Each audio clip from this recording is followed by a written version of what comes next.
A primeira pergunta para o senhor, senador, o senhor se arrepende de ter saído do Poder Judiciário e vindo para a política? Olha, se eu ganhasse uma moeda cada vez que me perguntam isso, eu tava rico nessa história. No clichê já. Eu acho que são fases diferentes da vida, entendeu? Como eu tinha grande satisfação, grande orgulho de ser juiz. Fui 22 anos juiz. Acho que parte da história do país nos últimos 30 anos passou pelas minhas mãos. O pessoal pensa na Lava Jato, mas teve aqui também o caso Banestado, né, que até foi na época que o seu avô mencionava ali o meu nome. Passou casos de grandes traficantes de drogas, como Fernandinho Beiramar, um membro do cartel de Juárez. Então foi uma vida intensa ali na magistratura, eu tenho muito orgulho daquilo. Naquele momento eu fiz uma opção de sair da magistratura para tentar fazer algo diferente, né, ali em Brasília. E não me arrependo não, porque na verdade a gente segue, apesar de funções diferentes, ser senador é muito diferente de ser juiz, mas os princípios e valores que sempre me moveram permanecem os mesmos. A gente quer um país melhor, a gente quer uma busca pela justiça, a gente quer a aplicação da lei. E tem aquela piada, né, que a gente é muito aplicado hoje em dia, dizem lá que todo juiz quer ser legislador. O pessoal do Supremo, por exemplo, legisla, não tem problema nenhum. Sim. Eu fiz a coisa certa, eu me despi da toga e fui concorrer a um cargo político. E agora eu sou legislador, mas com legitimidade democrática. Senador, eu antes de vir para cá, passei no mercado e vi que tá tudo muito caro, né? Já faz algum tempo que já os preços estão lá em cima. Isso é o caminho certo? O governo está no caminho certo de estar com tudo tão caro assim? Olha, eu sou oposição a esse governo Lula, eu acho que é o pior governo da história do Brasil. A gente vê um país que não tem projeto, um governo que não tem projeto, e ele, o que ele fez desde o início? Ele expandiu os gastos públicos para acolher, se fosse para gastar, para o país crescer e o país avançar, mudar de patamar, de produtividade, não. Mas ele avançou, expandiu a máquina pública para acompanharada, né? Então vamos ser bem sinceros, são 39 ministérios, estatais, que semana passada foram até divulgados o recorde histórico de déficit nesse primeiro trimestre, e a gente não vê o país com rumo. Qual que é o projeto do país para a gente alcançar aquele patamar de país desenvolvido? Não, é gasto, gasto, gasto, para ganhar a eleição.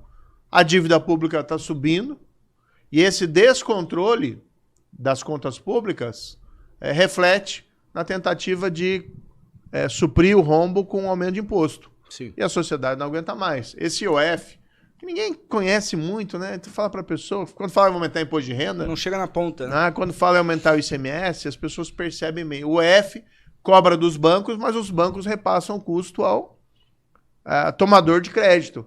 Então isso vai encarecer muito, né, e diminuir, vamos dizer assim, a eficiência da nossa economia.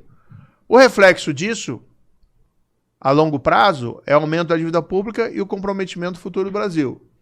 E no curto prazo, é a inflação que a gente está vendo no supermercado. Todo mundo vai lá e percebe que as coisas estão erradas no país. Sim. Então o que adianta você gastar um monte, mas gerar esse descontrole, essa elevação de preços? Não chega o benefício ali na ponta do cidadão. Eu fico muito preocupado, mas eu quero crer que ano que vem há uma mudança na presidência da República e o país possa ter um rumo melhor. Aproveitando, o senhor votou a favor da CPMI do INSS. Esse rombo é muito maior, será?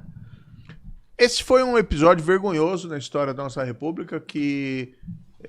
Veja, estão roubando, a gente fica um pouco, né, receoso de falar, mas estão roubando os velhinhos, né, os aposentados, sim, os pensionistas, os órfãos, as viúvas.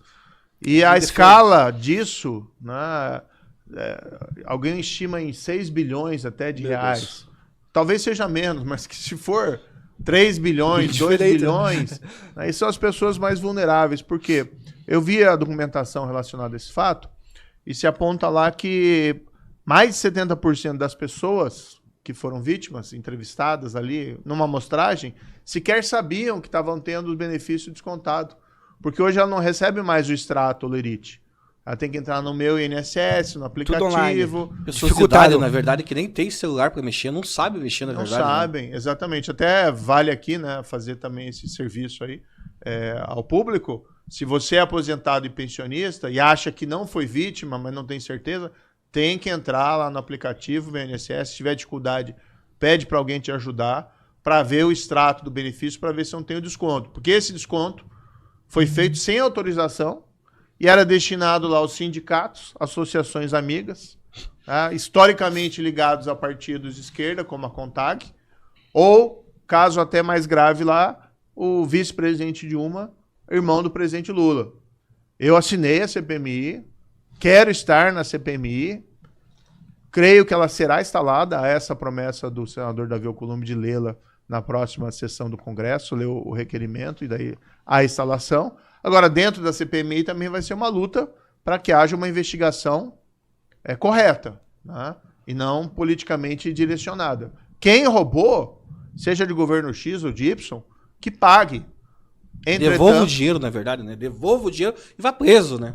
Eles deviam estar presos já, na minha opinião. Se fosse na época do Lava Jato, eles não iam ter coragem de fazer o que eles fizeram. O desmonte do Lava Jato é que criou esse ambiente propício à volta da corrupção nessa escala. De todo modo, qualquer governo, se o cara roubou no governo anterior, nesse governo, tem que pagar, ser preso e devolver o dinheiro. Mas é inegável, e aí a gente tem que dizer a verdade, que a grande escalada desse rombo foi no governo atual Lula. Que o ministro da Previdência do Lula, o anterior, o Carlos Lupe, e o presidente do INSS, que foi afastado pela justiça, não pelo Lula, estavam no núcleo ali daqueles acontecimentos, e o ministro da Previdência, ciente do que estava acontecendo, nada fez. Porque uma coisa é aquela fraude, aquele crime, ocorrer às escondidas, a pessoa não toma providência porque não está sabendo. Outra coisa foi informado, fez nada. Quem fez depois foi a Justiça, a Polícia Federal na investigação, tem todo o mérito, eu até elogiei na época. Agora, que se investigue todo mundo, né? Não tem problema nenhum quanto a isso. Sim.